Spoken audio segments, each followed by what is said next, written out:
Universitas Negeri Medan. Kali ini saya akan menampilkan sebuah tayangan video yang berkelanjutan dari video sebelumnya, yaitu Sejarah Seni Rupa Timur, yang sekarang berisikan tentang 3 materi lagi, yaitu dari India, Tiongkok, dan Jepang. Kemudian ada sejarah seni rupa timur dari India. India tidak hanya pernah memberi pengaruh besar terhadap corak seni rupa Asia, juga pernah sangat hegemonik secara kultural.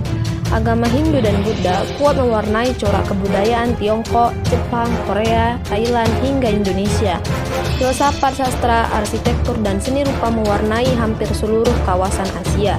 Karya arsitektur berupa kuil-kuil dan candi-candi, serta karya seni rupa seperti patung, lukisan, relief, hingga ukiran dan peradaban tersebut bertebaran dan mendominasi wilayah ini.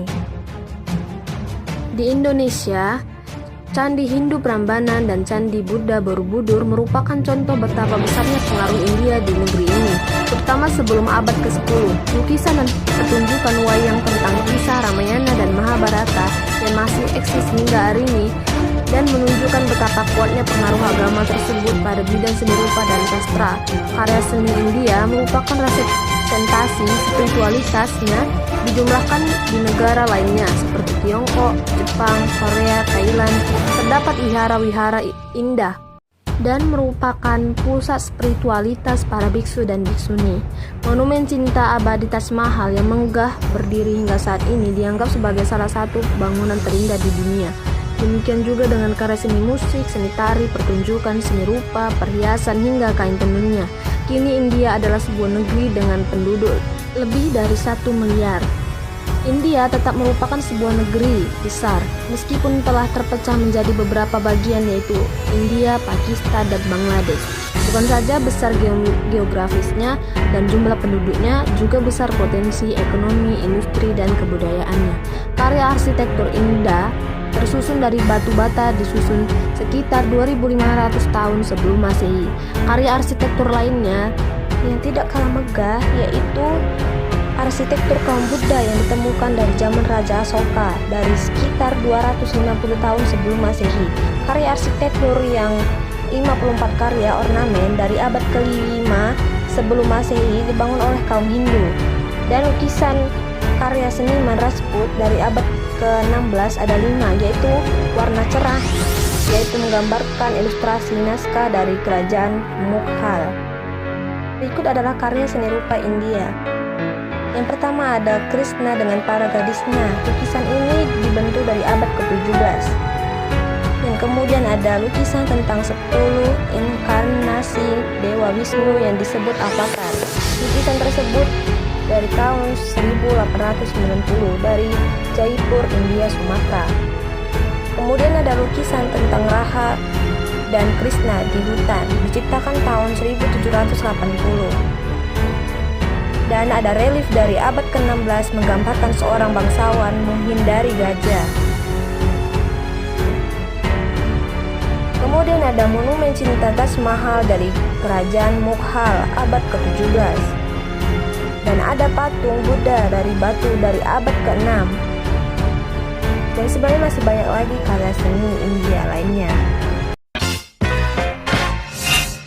Selanjutnya ada seni rupa timur dari Tiongkok.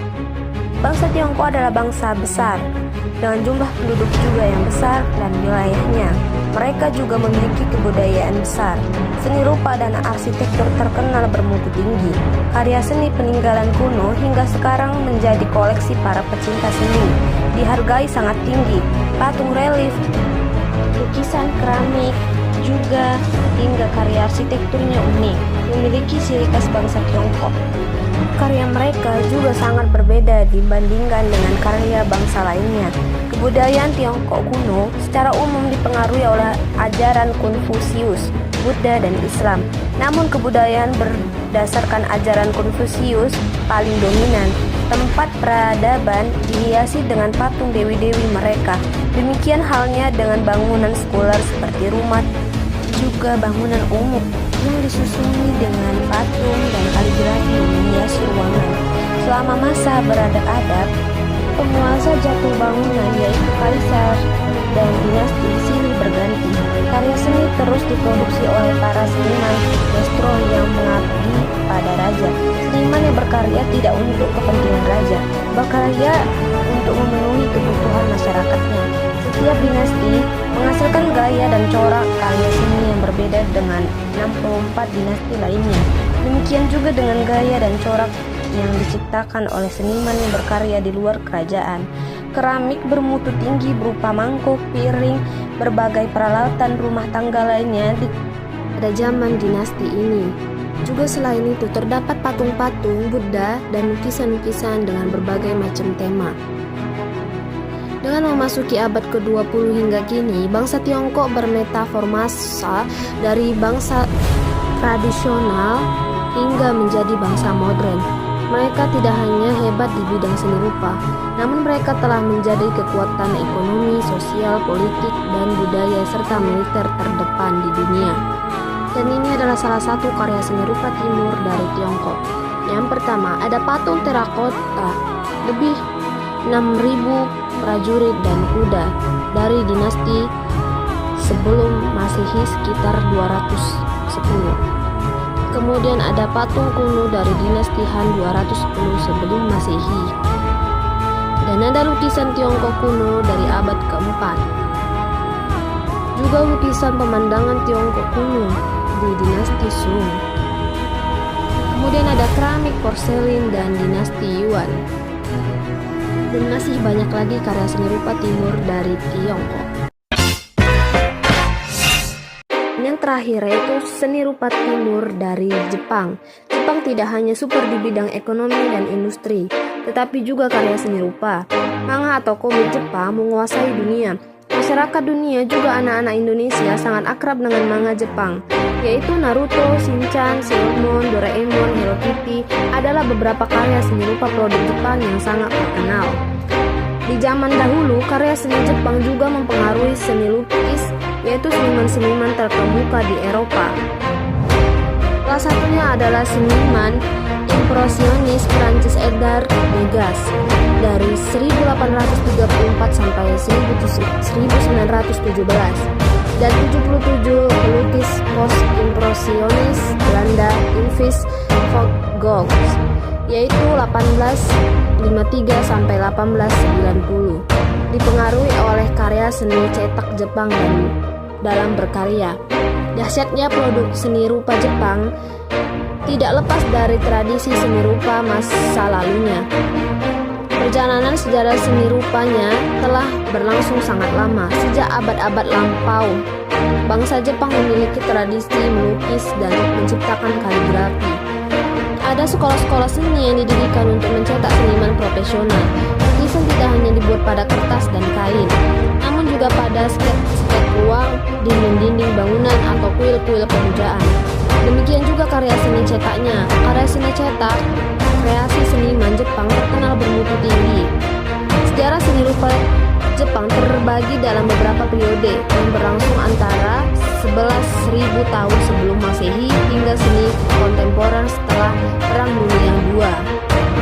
Pada periode seni rupa Jepang terbagi dalam periode seni Jomon, Yayoi, Kofun, Asuka, dan Nara, Heian, Kamakura, Muromachi, Ajuchi, serta Momoyama dan Edo. Periode seni berikutnya adalah seni yang diciptakan sebelum dan sesudah Perang Dunia Kedua serta seni kontemporer. Salah satunya yaitu karya seni cetak kayu yang diciptakan seniman Jepang periode Edo sekitar 1603 sampai 1867, yaitu dengan menceritakan adegan kehidupan sehari-hari. Dan ada lukisan burung elang dan bangau kreasi seniman Seisus periode Muromachi abad ke-15. Dan ada kaligrafi Jepang dibuat dengan tinta. Kemudian ada Gunung Fuji dalam karya seni cetak kreasi seniman Hokusai dari abad ke-19. Dan ada karya seni Jepang dari abad ke-8 Mandala Taiyokai. Dan ada karya seni cetak kayu dari abad ke-18 kreasi seniman Kitagara Utomaro. Patung karya seniman Unkei diciptakan abad ke-13 untuk Pulau Nara.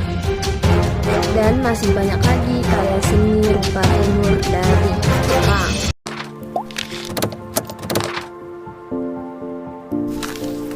Dari hasil video yang telah saya sampaikan, semoga video tersebut bisa menambah wawasan Anda. Jika ada salah kata, mohon dimaafkan. Dengan materi sejarah seni rupa timur mungkin akan selesai sampai di sini, dan saya akan lanjutkan dengan video-video lainnya. Terima kasih telah menonton. Saya tutup dengan Assalamualaikum warahmatullahi wabarakatuh.